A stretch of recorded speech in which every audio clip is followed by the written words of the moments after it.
Hello everyone and welcome. Thank you so much for tuning in for today's presentation focused on my favorite settings in Lightroom Classic as part of the GreyLearning Live webinar series.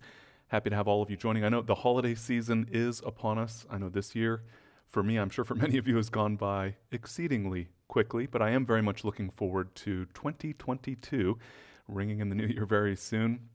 But with the holidays, I know things are busy, so I really appreciate you taking the time to tune in.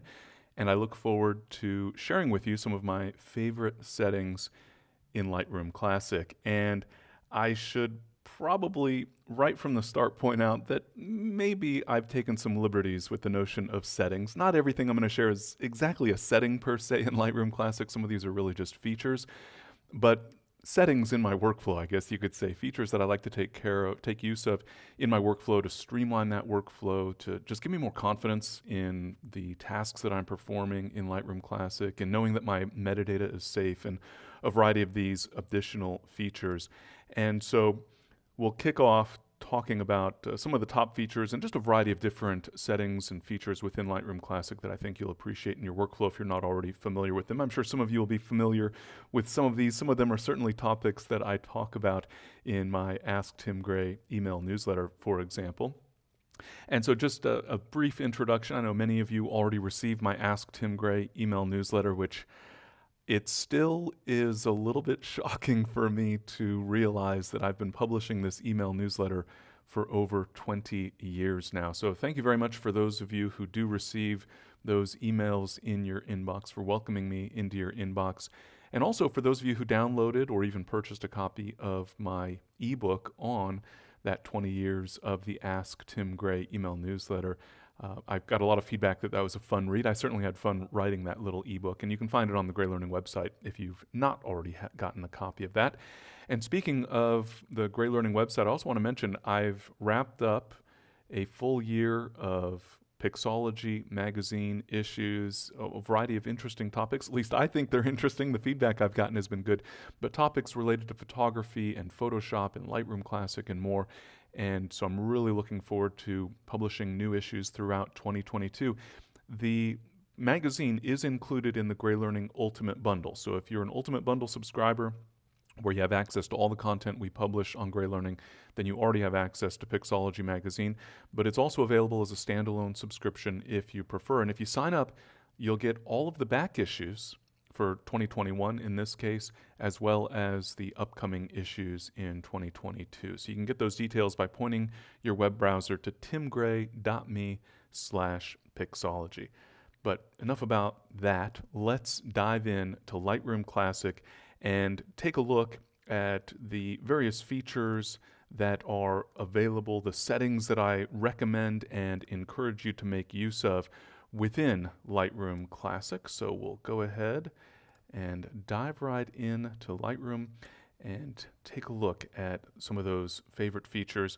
And starting off with, if you've been reading the Ask Tim Gray email newsletters for a while, this is certainly something that you're going to be familiar with.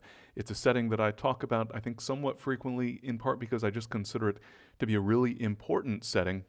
And it relates to your metadata and saving metadata. As I'm sure you're all aware, if you've started using Lightroom Classic already, or if you've been considering it and you're trying to get more comfortable with it before you dive in, then you know that Lightroom Classic makes use of a catalog. And that's essentially a database that keeps track of the information about your photos.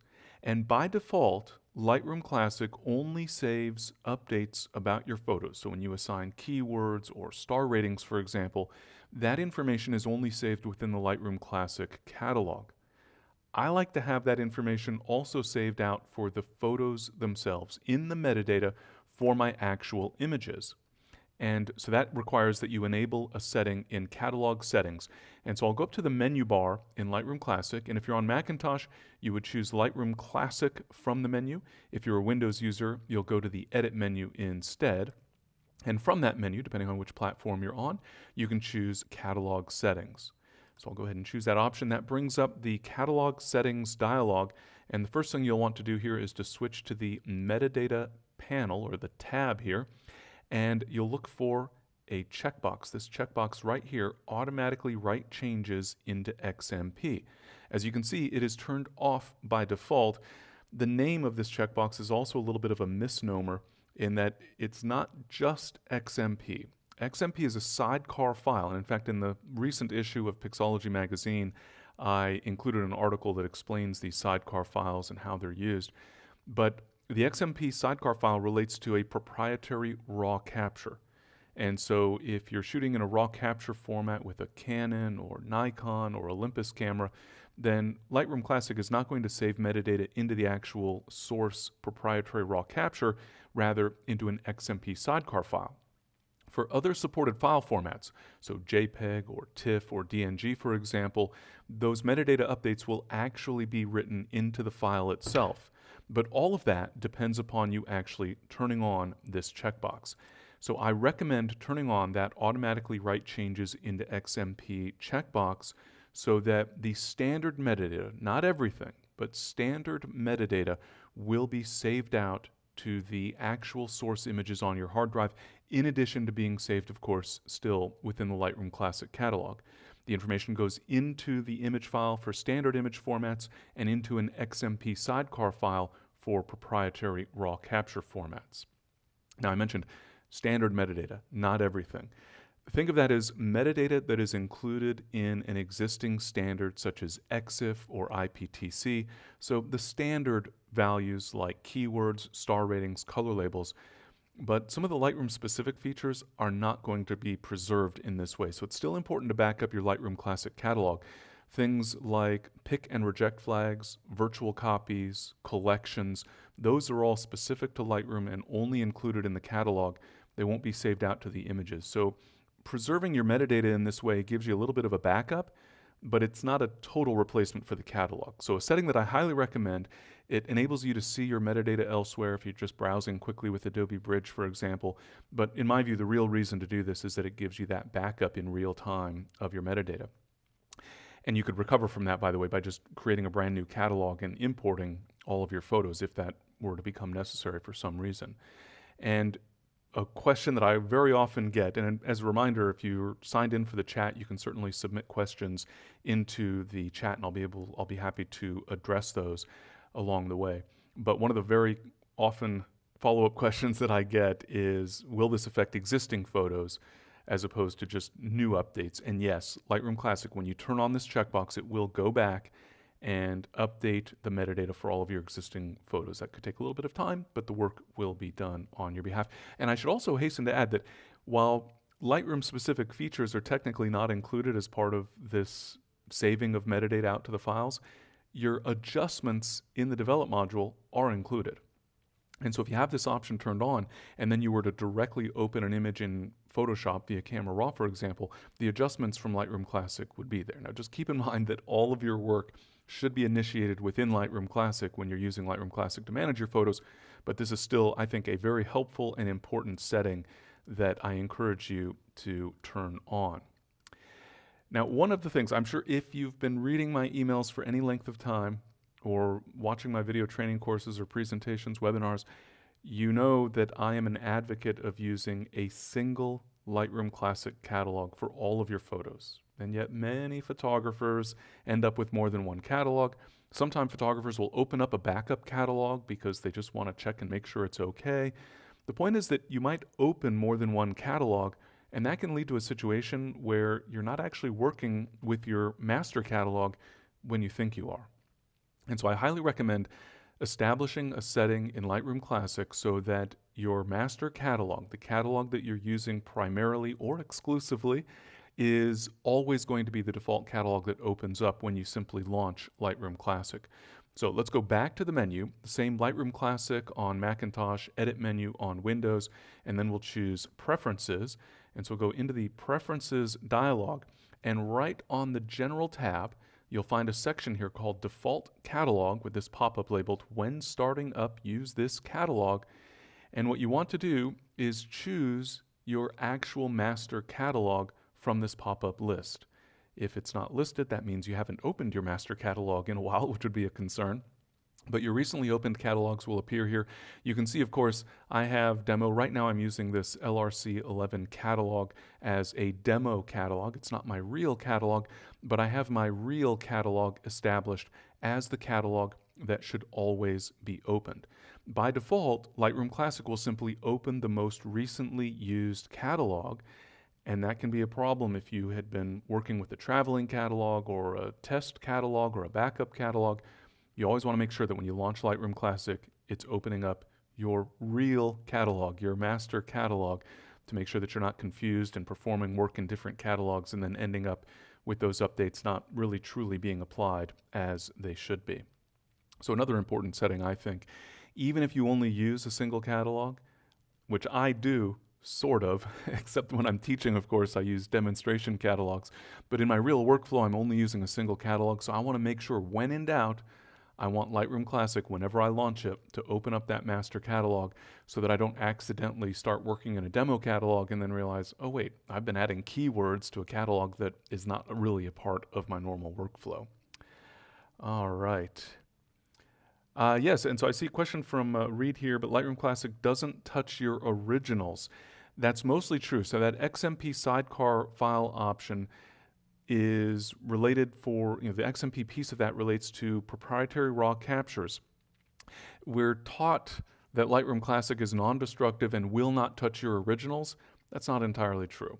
As we've seen, as I've mentioned, with that XMP option in catalog settings, when we're talking about JPEG or TIFF images, Lightroom Classic will in fact then update the actual image file on the hard drive. And so if that's a significant concern, if you're worried that Lightroom Classic is going to corrupt the image as part of that process, you could certainly leave that option turned off. And yeah, so Dan, also a question related to that XMP setting. Does it increase file size? Very insignificantly. If you take a look at the XMP sidecar files themselves, in fact, we can take a look here. I'll pull up, if you give me just a moment here, the folder in question, or at least one of those folders, and if I can find one of those folders. And so here we go. Nope, those are JPEG images. I know I have some photos here. Here we go. And so just to 24 kilobytes for a typical XMP sidecar file. And that would be similar for a raw capture. The XMP sidecar file would pretty much be consistently around that size, regardless of the resolution, for example. And then that's a similar size that would increase the size of a JPEG or a TIFF image. So very insignificant. And then the other follow-up question there relates to performance. Will this slow down performance? And minimally. You'll never notice the difference. And so there's a question here also. So a couple questions related to the catalog. And so what if you have two computers? The recommendation I have, if you want to be able to use Lightroom Classic on more than one computer, that isn't something that's really sort of natively supported, you might say, with Lightroom Classic. And so what I recommend is that you put your catalog onto an external hard drive along with your photos, for example, and then you just connect that hard drive to whichever computer you want to use, a desktop versus a laptop, for example, launch Lightroom Classic, and then of course open up that particular catalog from that whichever computer that might be, of course. All right. And Betsy's question here, she has 100,000 photos in a single catalog. Should she take some of those out? Which obviously gets to that question of, will increasing the number of photos in the catalog degrade performance? And I would say not really. So I have over 400,000 photos in my Lightroom Classic catalog. And I also, of course, when I'm teaching, use a variety of other catalogs with far fewer photos. And the only significant difference is that with a large number of photos, Lightroom will take a little bit longer to launch to get to the point where you're ready to use it. Not outrageously different, but there is a noticeable difference there. But once you're actually working, I find no difference at all in that regard. All right, moving right along, I'm going to talk about color labels. And so getting back up to the menu here, we're going to go to the metadata menu for both Windows and Macintosh now. There are some differences on the menu, obviously, as we've seen, but this one is the same. So when we're in the library module, if we go to the metadata menu, and we're going to take a look at color label set, and this, I think of this as amusing or funny, but really it's not, because it can create a lot of confusion here. There are different color label sets for Adobe Bridge versus Adobe Lightroom. In other words, the definitions for color labels are different. So let's go actually look at the color label definition so we can get a better sense of what's going on here. I'm going to choose edit. So metadata, color label set, and then edit. That will bring up the color label set dialog, the edit color label set dialog. And you can see here that the color red is associated with the word red. And yellow is yellow, and green is green, and blue is blue, and purple is purple. All very simple and straightforward. Well, that's for Lightroom. In the early days, in the Photoshop days, I guess we could say, when we started using Adobe Bridge, for some reason, someone at Adobe decided that for Bridge we should use words that don't relate to the colors, and that would be select, second, approved, review, and to do. Obviously some sort of workflow tasks. That's all well and good, except number one, this isn't necessarily the right terminology to use for everyone. The color names are a little bit simpler, and you sort of just assign your own meaning to what those colors are. But that also means that two different software applications from Adobe will give us different values. And so Lightroom Classic is expecting that if you want to see a red color label, that the word red will be in the label field for the image. If you were using Adobe Bridge previously, then instead a red color label is represented by the word select. And so when you bring that image into Lightroom Classic, the word is select. Lightroom is expecting the word red, so it's not going to show you a red color label, it's going to show you a white color label. So this can be a little bit confusing, to say the least, if you've sort of mixed and matched your workflow between Adobe Bridge and Lightroom. You can change the value, the set here, if you're starting fresh with Lightroom and you had been using Bridge and you had been using color labels, then you could use the Bridge defaults. You can also just use the Lightroom defaults and then go find images, use the filter mechanism to find images that have the word select in the label field for metadata, for example, and change that to a red color label. So there's a way to go back and clean that up if need be. The key is to be aware of the fact that this even exists, and from my perspective, the key is to know what these words actually are. And the only reason for that is that I'm going to show you another, I think, really helpful workflow element, workflow setting here that makes use of these color labels in ways that can help to streamline your workflow, or in my case, overcome forgetfulness or just being too busy to keep up with everything. And so you could define your own color label names if you wanted to. Just keep in mind, if I have an image with a red color label, so we can see that my color labels here, in fact, I'm going to switch this to the Adobe Bridge settings for just a moment. I'll click change, and now if we go browse, let's go find some photos that have a red color label. There's no such thing because they all have white color labels. So this image, for example, has what we'll call a white color label, but if we go look in metadata in the label field, it actually has a green color label assigned to it. So the word is green, but that doesn't mean the color is green, and that's because I currently have those settings, I guess you could say, set wrong. So I'm at the Bridge default where we have a different word associated with the green color label. I'm going to switch back to the Lightroom default. So if you watch this image, if you watch at the very bottom left corner here, you can maybe see that the thumbnail has a little white border signifying that white color label. As soon as I change the color label definitions to Lightroom default again, that color label, let me just switch my filter here. In fact, we'll go back to a green filter. And you can see these two images have that green color label. So the color label is just a word in metadata that the software then interprets as what color should I show you. So the word green, we see green. The word red, we see red, but that's not necessarily the case based on those definitions and based on the silliness of Adobe Bridge and Lightroom using different words in metadata for those color labels. But again, the real reason that I consider this important is for the next little step in our workflow, the next setting I'm going to share with you. And so I actually use red color labels as part of a metadata preset. I'll talk more about that in just a moment. But in order to make use of what I'm going to show you here momentarily, I need to know what the words are, as it were, for my various color labels. I'm just going to focus on the red color label for now. That's the word red, easy enough. So we'll leave that set as it is. And then next, once again, we're going to go to the metadata menu and we're going to choose Edit Metadata Presets. Metadata presets, you might be familiar with develop module presets. I can go into the develop module. I can choose Tim's beautiful vignette black and white filter effect as a preset, and I get that type of effect applied instantly to my image. Metadata presets are the same. It's just metadata rather than develop adjustments.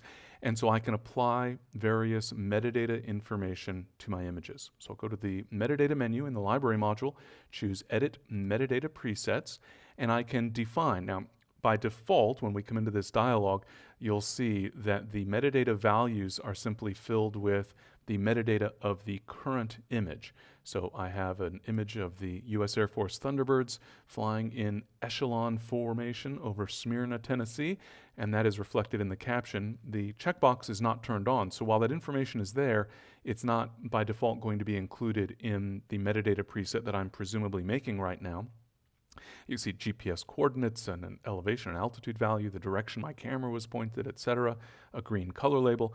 And so I can pick and choose which information. So I could type in new details.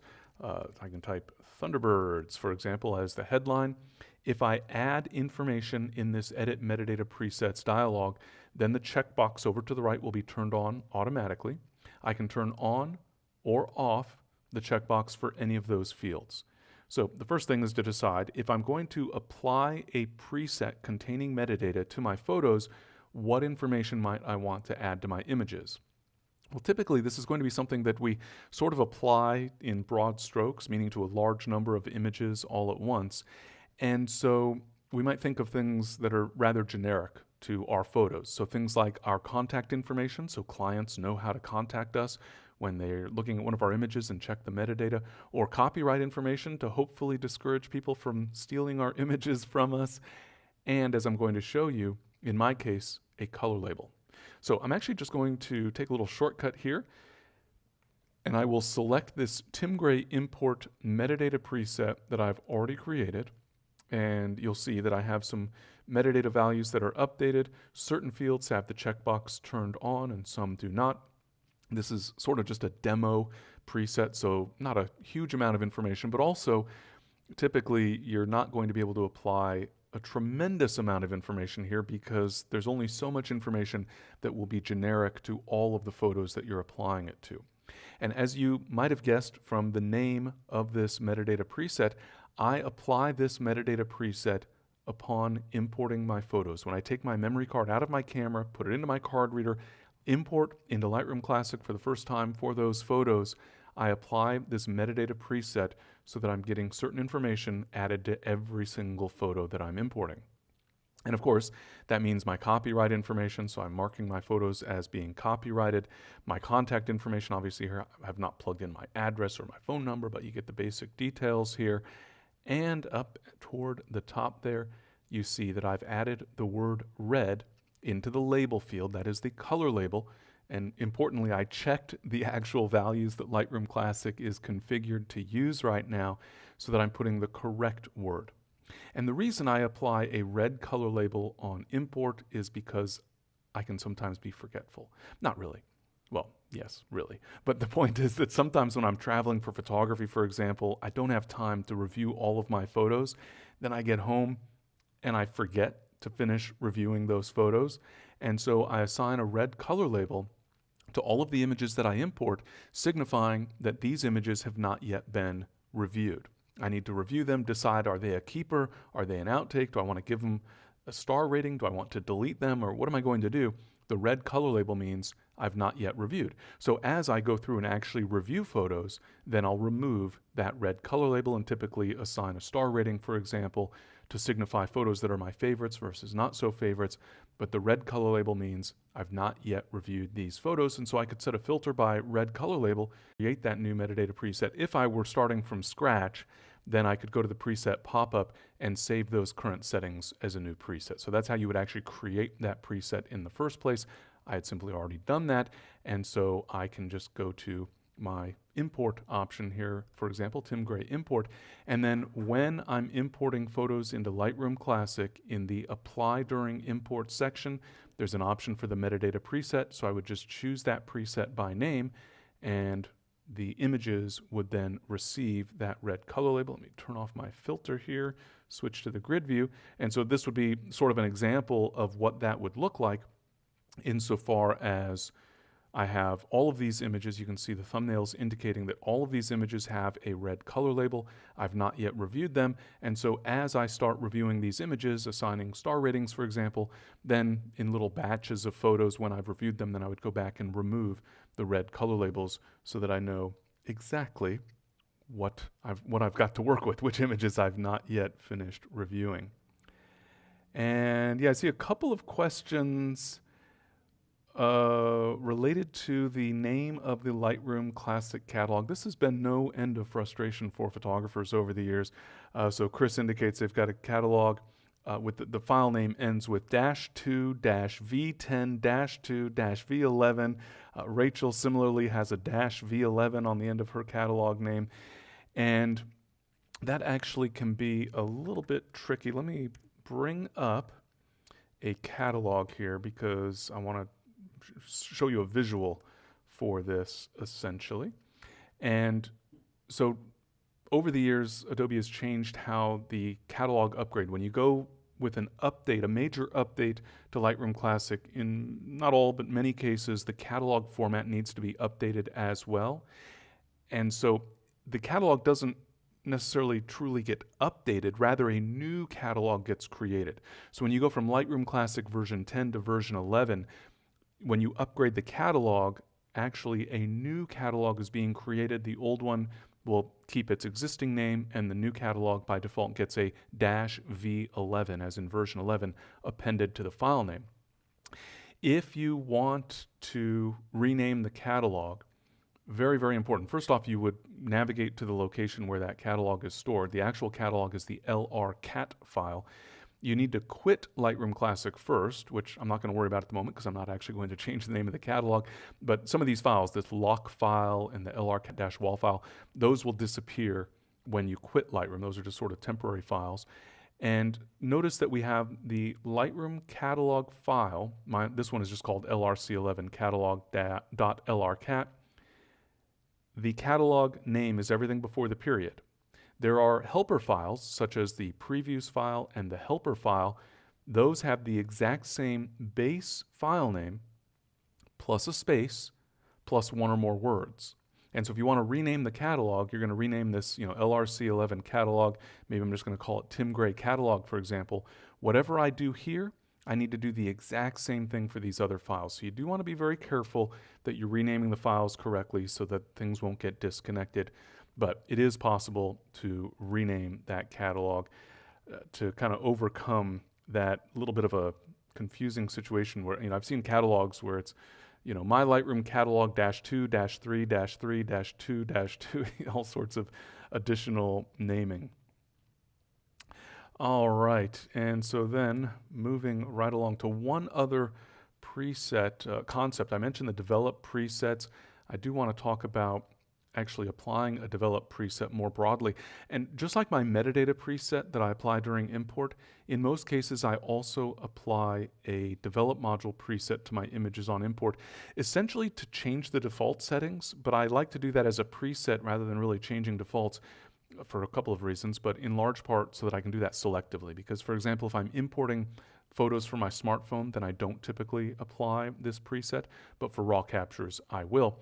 What I recommend doing is to first go to a photo that you've not yet adjusted, or take a photo that you're not too concerned about. So let's say this image here, for example, go to the develop module, and then down at the bottom of the right panel, I'll click the reset button just to reset this image back to its default settings. And then I can apply whatever adjustments I would like to include. And so in many cases, of course, a develop preset is for applying changes at a later date, kind of a quick start. I mentioned a black and white with a vignette effect or what have you. But here I'm talking really about changing the defaults, essentially, applying adjustments. You find yourself going to the same adjustments and doing the same basic thing for just about every image. So this is the scenario that I'm referring to here. And so, for example, Within the basics section, I typically will increase clarity for most of my photos at least a little bit, and I'll typically increase vibrance for most of my images at least a little bit. And so I might want to include that as part of a developed preset that I apply during import. I also like to apply profile-based lens corrections to my images. And so I will, in the lens corrections section on the profile tab, I'll turn on the remove chromatic aberration checkbox. And also, and as I turn on this checkbox, we should hopefully see a change in appearance for the photo. There we go. And so I can turn on the enable profile corrections checkbox, and that applies a profile if it's available for the particular image that you're working with, but it'll apply that profile based on the behavior of the lens. And I generally just set the setup option to auto, and that way we're just applying an automatic profile based on the metadata for the image. So each image will, you might say, get a unique profile applied to it based on whichever lens. So if you've used multiple lenses for a batch of photos, it will update based on the actual lens that was used for the image.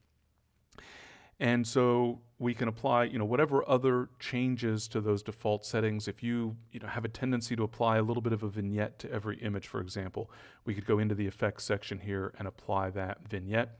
And then when you've decided that you're happy with whatever adjustments you've made, then over on the left panel, we can click the plus button over to the right of the presets heading and choose the option to create a preset. And we'll just call that import develop changes, let's say. And I could put those into a group if I'd like. I'll leave that in that utility presets that I've created. I might want to turn on the auto settings. If you like to apply the auto adjustments for overall exposure and tonality, that will apply during import uniquely to each individual image. I'll leave the treatment, I'll turn off white balance because we just want to leave that as it was captured out of the camera. So I'll turn off the checkbox for any of the adjustments that I did not tinker with. And so in this case, well, we could leave these on even though I didn't actually make changes there. And transform and effects, I didn't use calibration, we'll just leave on. And then I can create that preset, and then once again in the apply during import section on the right panel in the import dialog in Lightroom Classic, when I'm importing new photos, I could choose this import develop changes preset, and that will just apply whatever adjustments that I prefer to have different from the defaults. I'm kind of just defining my own defaults essentially based on the various settings that I find that I prefer for my images. So this could be anything, with the tone curve, you could add a little bit of an S curve for more contrast, or you could apply a little bit stronger noise reduction if you feel you need it, or change the sharpening settings, whatever the case might be. The point is that you can adjust those settings, create that preset so that you're able to apply it at any time in your workflow, really. But to me, the big advantage is being able to apply that during import so that you're getting essentially what equate to new default settings. All right.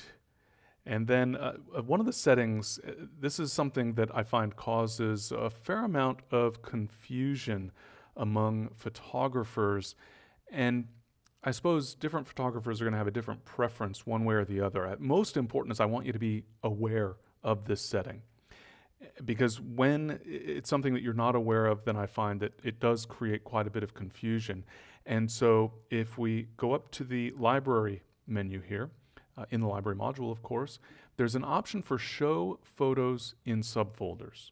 My personal preference, and I would say in general my recommendation, is to have this option turned off, which is signified by the fact that there's no checkbox here, no little check mark, I should say. So the option at the moment is disabled.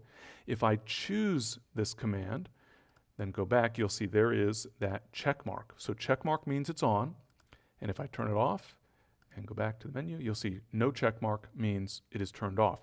My preference is to have it turned off because I don't like confusion. I don't like photographers to be confused about their catalog. So now, if we take a look at my folder structure, you'll see I have a parent folder here that shows 0 images. If I go to that folder, it's empty because it's empty.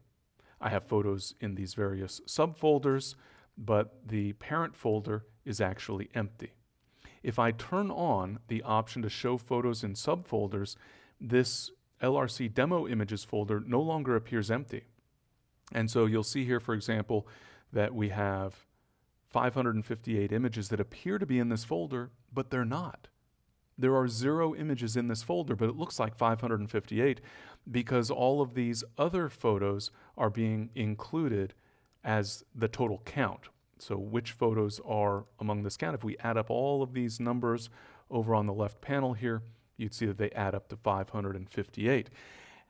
And part of the concern here is that you might find, in fact, let's go ahead and sort by capture time. And let's see what we end up with. Is this an older set? Yes, perfect. So if I go to the parent folder versus the child folder, notice that as I switch, I'm still seeing the same images. So the thumbnails here are not changing because I'm seeing the same photos. And that might lead you to think that the same photos are duplicated in more than one folder when in fact they are not. And so certainly this setting to be able to see the summary of all photos from all folders, all subfolders, can be helpful. The big concern for me is that it can cause confusion, and I've seen it cause confusion for many photographers. So I recommend having this Show Photos in Subfolders option turned off, and you could turn it on temporarily as needed, but that way when you go to an empty folder, it looks empty and you don't have that confusion of duplication among different images, among different folders. All right, and then there's also another, going back to preferences here really quickly, there's an option, this is kind of, I guess, a minor thing, but I find it helpful, and some photographers find it really frustrating, so this depends a little bit on sort of what your typical workflow looks like. By default, we will be taken to the current/previous import collection. So if you look in the background here, in the catalog section, I have a previous import collection in that catalog section. Those are the photos that I most recently imported into this catalog. While you're actively importing photos, that collection will be called current import. And as soon as the import operation finishes, then it becomes previous import. So it'll be called a different thing depending on whether there's an active import versus an import that's already been finished. But your most recent import, that obviously is a nice handy shortcut. Oh, I forgot to assign star ratings to the images I most recently imported, so I can just go to that collection very quickly and easily. The reason some photographers prefer to have this turned off is they might be browsing a different folder. Then they go to import new photos, but they still want to keep working in that existing folder, and Lightroom shifts them to that collection. They've got to navigate down to the collection. So I find this very helpful because as soon as I import photos, I'm typically interested in reviewing those photos right away.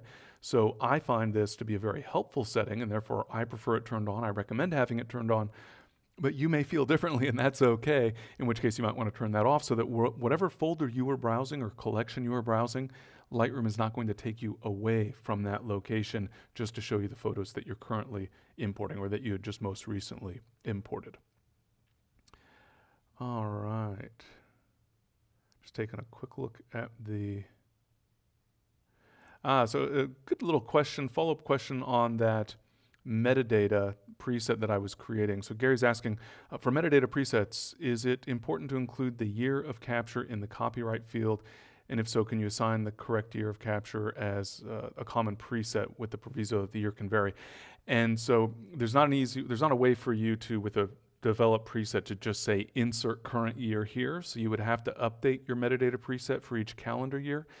But I would say it's not critical to include the year. There's no requirement. In fact, there's no requirement that you include a specific copyright notice, that you actually mark your photos as copyrighted per se. There's not even a requirement that you submit them to the Copyright Office. Obviously, it's a recommendation. But once you've captured the photo, it essentially is copyrighted. But by registering it, now you're sort of documenting the fact that it was captured on or before, on a certain date or, by a certain date, and also giving yourself the option to increase the damages that you might potentially be awarded should it go to court. And so I would say not critical, just a matter of personal preference, what information you like to include within that copyright information. All right. And then, so we'll go ahead and close this. Another setting that I really like in terms, and it's off by default, but a setting that I like in terms of filtering images. So I use star ratings to identify favorite photos, and my personal approach when I'm initially reviewing my photos, it's either 1 star or 0 star, kind of a yes or no. And so 1 star just represents a keeper. 2 stars is sort of a favorite image from a given trip. 3 stars is like favorite image from a given year. 4 might be favorite from the last decade, and 5 is kind of all-time portfolio images. And so this folder, for example, I have some images that are 1 star versus 2 star rated, and I might then want to view only the images that have a 2 star rating. Turn off that green filter. And so now I'm looking at only the images that have 2 or more stars. In other words, in this case, excluding the photos that have 1 or maybe 0 stars. But now, when I go look at a different folder, I'm going to go to this Air Show folder, all of a sudden I'm seeing all of the images, not just images with a star rating. And that's because by default, the filters are not locked. And so first off, we have the library filter bar in the grid view display. So in the library module, we can press the / key on the keyboard to hide or reveal that library filter. It's also available up on the menu under View, Show Filter Bar. And I can assign, for example, an attribute 2 stars. But again, by default, when I navigate to a different folder, the filter is reset back to none. But I'll go ahead and set that back to 2 stars or greater. Up at the top right, there's this tiny hidden little lock mechanism, the little lock icon. Notice it's kind of hard to tell, but that's an open lock, and when I click, that's a closed lock. So I want it closed so that I'm locking in my filter criteria, sort of locking in the search, you might say. So now when I go to that Airshow folder, the 2 star or greater filter is still set. So if I navigate to, well, in this case, these images, as we saw earlier, have not yet been reviewed, so there's no star ratings. Here we have some 2 star rated images in each of these folders, and so I can lock in that setting, whatever the current settings happen to be for my filter. And in fact, I leave that lock turned on always. I basically never turn it off except when I'm demonstrating why I like to have it turned on. And if I don't want the filter, then instead of turning off the lock, I'll just switch to the none option. So I can go to attribute, see, in this case, 2 star or greater, switch to none, and I can very easily switch between filtering and not filtering. But then when I navigate among different folders, the filter remains in effect. All right. A quick little item here, actually, that is a new feature in Lightroom Classic 11, and that relates to browsing metadata over on the right panel in the library module. We have a variety of different view options. So this pop-up includes options for which metadata fields would you like to see. EXIF would be your camera metadata. IPTC is sort of, think of it as journalistic type metadata, so things like headlines, titles, and captions. And there's a variety of other options that are available here for the different metadata.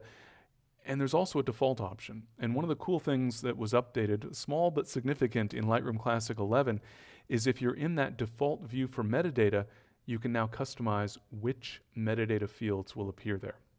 So maybe you feel like some of these metadata fields you just don't need, or there's others that you want to see. So for example, the ISO setting is not shown here. Down at the bottom, once we've selected default, we can go down to the bottom and we'll find a Customize button, and I can turn on or off any of the values that I would like to see. And so for example, if I want the megapixel count, you can see there's quite a variety of options. I mentioned the ISO speed rating was absent, so I can turn on ISO speed rating. There's also an arrange button. So once I've chosen the fields that I want to turn on or off for that default metadata view, I can also change the order. And so there's my ISO speed rating. Let's take that up and put that underneath shutter speed and f-stop. So over on the right side here, you'll see shutter speed f-stop, but no ISO setting just yet. I click save, and now I get my ISO speed rating right there alongside my other exposure information. So a small but I think very helpful feature. Sometimes, as much as I tend to prefer this EXIF and IPTC option, then I find myself scrolling and scrolling and scrolling through a lot of fields to try to find what it is that I'm looking for. And so it can be very helpful instead to use that default option, but then customize it based on the specific metadata fields that you would like to see. All right, and then let's see, I see there's a question here, JPEG, so in fact, we're gonna go to preferences here once again in any event, and so one of the questions here, why not check the treat JPEG files as separate photos? Does Lightroom automatically associate the JPEG with RAW and default the edits you make to the RAW files?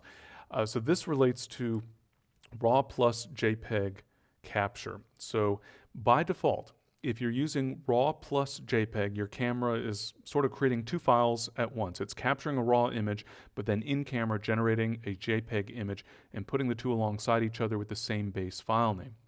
If you import RAW plus JPEG captures, by default, Lightroom will copy both the RAW and the JPEG to the destination you've specified, but only the RAW capture will actually get imported. The JPEG will be on your hard drive, but it won't show up in your Lightroom Classic catalog. I'm okay with that. If for some reason you really want RAW plus JPEG, then you would want to probably turn on this checkbox, treat JPEG files next to RAW files as separate photos, so that the JPEGs will then actually, if I leave it turned on, the JPEGs will actually be imported alongside your RAW captures. The reason I don't bother with this checkbox essentially is that I don't use RAW plus JPEG capture. I only capture in RAW because Lightroom Classic is building JPEG previews for me automatically. And so I don't see there being a real significant benefit in the context of a Lightroom Classic based workflow. I don't see a real benefit to using RAW plus JPEG capture. I recommend just RAW only, bring the images into Lightroom Classic. I know some photographers like to see what the camera interprets from the image, sort of the in-camera RAW conversion, you might say, to create that JPEG preview, or at least you have a reference of what the LCD looked like on the camera, for example. So if you feel that you want to have those images, that's certainly fine. You would just want to then make sure to turn on that checkbox so that the JPEGs get imported. But generally, I would say there's not a real significant advantage to RAW plus JPEG in the context of Lightroom Classic, so I would tend to just use the RAW capture alone. There was some talk about performance earlier, and so I do want to talk about the Performance tab of the Preferences dialog once again. And under Use Graphics Processor, I recommend changing the setting to Custom so that you can make sure to use the GPU for image processing, which can improve performance in the Develop module. You'll still be using GPU for display, so this is maximizing the use of the graphics processor unit, the GPU. Be aware that in many cases this can cause some weird glitches. So if anything is misbehaving, if Lightroom is crashing, if the display looks weird, if things look sort of corrupted, then I would start off for troubleshooting turning the setting back to, well, not back to because it starts at auto, but I would turn the setting off to troubleshoot that. So if those problems disappear when you set that graphics processor to off, that's an indication that there are some bugs in your graphic processor drivers. And so I would see if there's updates available or wait for an update before you try to enable that again. But for performance, that can be a very helpful setting. All right. And let's see. Large catalog to reduce size of their way to reduce startup time. Yeah, so Richard's question, if you've got a catalog with a large number of images, is there a way to reduce that startup time? Not really, other than making sure that the catalog is on the fastest available hard drive. So I mentioned earlier, you can put the catalog onto an external hard drive if you want to be able to work relatively seamlessly across more than one computer. That can degrade performance depending on that external hard drive, but typically an internal hard drive is going to give you better performance than an external. So I would favor an internal hard drive, ideally an SSD rather than a traditional hard drive, in order to maximize performance. Make sure you've got plenty of hard drive space. Make sure to optimize that catalog. That's one of the options when you back up your catalog using Lightroom Classic. Typically it'll prompt you, for example, to back up once a week. And when you do that backup, hopefully once a week, then, or more often if you're using the catalog a lot, there's two checkboxes in that dialog, and make sure that that option to optimize the catalog is turned on. That will help improve performance as well. All right, I also want to talk about collections because this is something, let's see, we don't have any collections here, but I'll just create a collection really quick. Sample collection, I'll call it very creatively. And in fact, well, let me bring up that dialog real quick. In the Create Collection dialog, notice there's an option to set as target collection. I'm going to show you how to do this after the fact. So the target collection option is one that I find many photographers are not aware of, but it can be really, really helpful. And so if I've got a collection, so here's my little sample collection that I want to add some photos to for a project, whatever the case might be.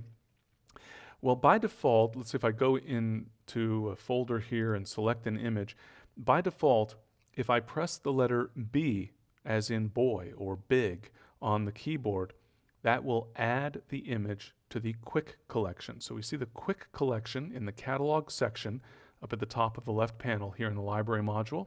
And if I press the letter B on the keyboard, then the image is added to the quick collection. But really, that's not exactly what's happening. I mean, it is, but not exactly. So I go to the quick collection. Sure enough, there is that image. I could press the letter B to remove the image from the quick collection. It is a toggle, but that's really not add to quick collection. It's add to target collection. It's just that the quick collection is the default target. See the little plus symbol to the right of quick collection. If I go down to my sample collection that I just created here and either turn on that checkbox when I actually create the collection or simply right-click on the collection itself and then choose the option to set as target collection. When I do that, notice that the plus now appears to the right of that sample collection. The plus does not appear any longer to the right of quick collection. So when I choose a photo, select a photo, press the letter B, I'm not adding it to the quick collection, I'm adding it to the target collection, which at the moment is that sample collection. So there's the sample collection with that one image. And so this way I can just kind of go navigate among my photos and say, here's another image I want to add to that collection, press the letter B on the keyboard, and the image will be added. Now, if you use this keyboard shortcut on a somewhat regular basis to add images to the quick collection, then when you're finished working with a different collection, I do recommend going back to the quick collection and right-click and choose to set that as the target once again so that you'll get that expected behavior with that letter B on the keyboard. So a handy little feature, I would say, in regard to kind of grouping your photos for a project that you're working on or just for review purposes, whatever the case might be. There's all sorts of reasons you might use collections to group photos together, and using that option to set a collection as a target collection gives you access to that keyboard shortcut. That can be very, very helpful, I find. All right. Let's see, just taking a quick glance at the questions here. We'll try to get to some more of those here momentarily. I do want to show you something else that's really cool. Now, I mentioned that I use the color label, specifically a red color label, to mark photos as still needing to be reviewed. So I apply that metadata preset during import so that every photo I import gets a red color label so that I know that the images still need to be reviewed, except I don't necessarily know that. Because let's say I'm reviewing a different folder. So here I'm browsing the Palouse 2019 folder with all those red color labels, but maybe I'm browsing different folders, taking a look at different images, and I don't even realize that I have a folder full of photos that I've not yet reviewed. So this isn't exactly a setting. This really is just a feature, but it's an important one that ties into those color labels that I do recommend using for workflow purposes. And that is the ability to assign a color label to a folder. And so here is a folder with images that need to be reviewed. As soon as I import the first set of photos into that folder, giving them a red color label as part of that process, I will also go to the folder itself, right-click, and choose to add color label to folder. And I can choose whichever color I'd like. I just use red because that's sort of the urgent color label that's telling me I need to do something here. The same for the images themselves. And so I'll choose red from that pop-up. And now you can see I have this little flag, this little color label marker. That's going to help remind me, hopefully, that this folder contains images that need to be reviewed. So even if I'm browsing other folders, looking at other images, hopefully that red color label for the folder will catch my eye and remind me, oh yes, I need to go back and review those photos. And then after I have reviewed some images, and so let's say we've got some photos here from New York City, for example, and let's say that among my favorite photos in that folder are some photos that I really like, I can actually mark a folder as being a favorite, a folder that contains some of my favorite images. And so I can right-click and then choose to mark favorite. So right-click on a folder, mark as favorite, Notice that it gets a little star symbol there attached to the folder. And so now I can search based on those attributes. So in this case, just a demo catalog. I don't have a huge number of folders, obviously, but at the top of the folders list, I can click into that filter folders dialog there, the field there, and I can start typing, Palouse, for example, so that I'm just seeing the folders from the Palouse. I'll just type York, as in New York City, and we'll see the New York folders. I can click the X here to clear out that search, but also to the left of that field, I can browse all folders, favorite folders, or folders with a particular color label, either a specific color, any color label, or no color. So I could see, for example, just show me the folders that have a red color label so that I can go browse the images that have a red color label as well that need to be reviewed. Or I'm working on a project and I just want to see my favorite folders, so just show me the folders that I've marked as favorites. And so I think a really, really handy little feature there, a set of features really, as it relates to folders and just keeping those folders organized in addition to organizing the photos themselves. So I'm really grateful that Adobe added those features for being able to mark as a favorite as well as assign color labels to folders. Do keep in mind, that's an example of metadata that is specific to Lightroom Classic. And so that XMP option that I started with at the very beginning of today's presentation, that's not going to preserve those details. That's only in your catalog, which underscores that it is really very, very important to make sure that you are backing up your Lightroom Classic catalog. All right, and then taking a look at the questions here. So yeah, Ellen's question here, 2 computers, laptop for travel and a desktop, keeps all her photos on 2 different external hard drives so she can use them in different places with different computers. That's technically possible, but not something I would recommend, simply because now you've got to try to make sure that both of those hard drives are perfectly synchronized with each other and that they look the same to the operating system. So on Windows that they have the same drive letter, on Macintosh the same volume label, and that's bound to lead to some degree of confusion. So I would instead recommend, if you want to work on multiple computers, that you put your Lightroom Classic catalog, the folder that contains your catalog, along with your photos, put everything onto one external hard drive and move that hard drive between computers. And so Susan used an external hard drive and put over 100,000 photos into the Lightroom Classic catalog. Next time, no photos were in the catalog. That would suggest that you opened the wrong catalog, actually. So make sure, and at any given time, we can go into the catalog settings dialog and go to the general tab, and you'll see, now it's not showing me the location here, but normally we would see more details here. It's a little cut off, but the location of the catalog and the name of the catalog. There's also a show button over here on the right-hand side, which will take you out to the operating system so you can see that folder. But again, underscoring the importance of knowing exactly which catalog you're looking at, and do revisit those preferences, that preference option where we can specify exactly which catalog we want Lightroom to open by default. So let's see, there's a question here related to preferences. And let's see, this one was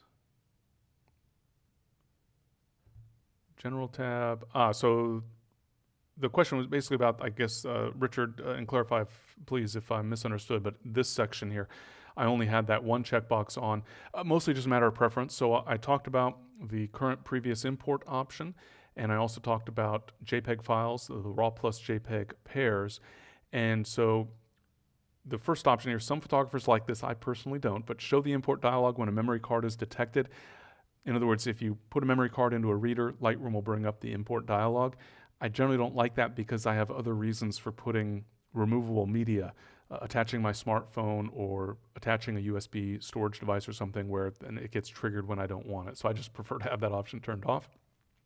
The camera-generated folder names, this option is not going to be an issue for most photographers, I would say, because you're typically specifying a direct folder that you're importing to, and then replacing the embedded previews during idle time. This would be if you've not chosen the option to build standard previews at import. I recommend using the option to build standard previews at import. All right.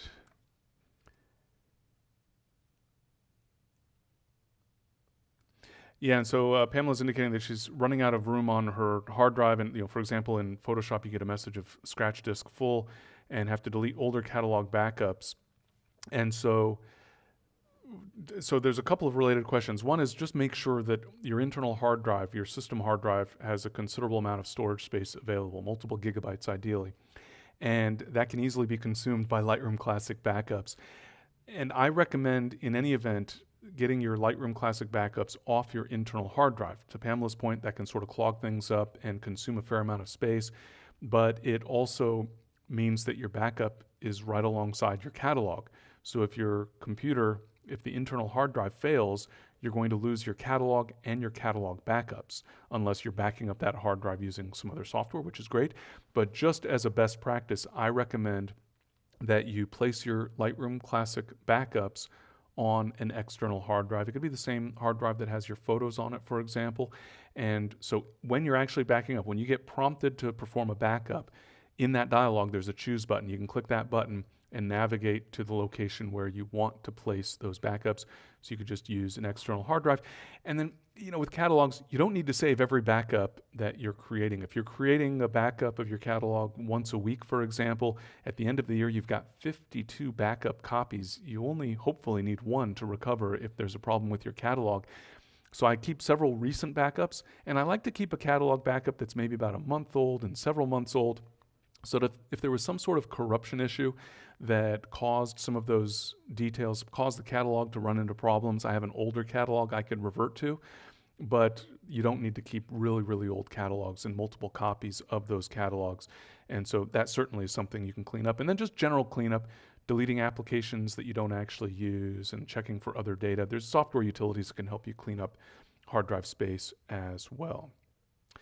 And George's asking about using smart previews, and so this would be related to the option to use smart previews. I believe, George, this is what you're referring to. So in preferences under performance, there's an option to use smart previews instead of originals for image editing, and this can help improve performance in the develop module.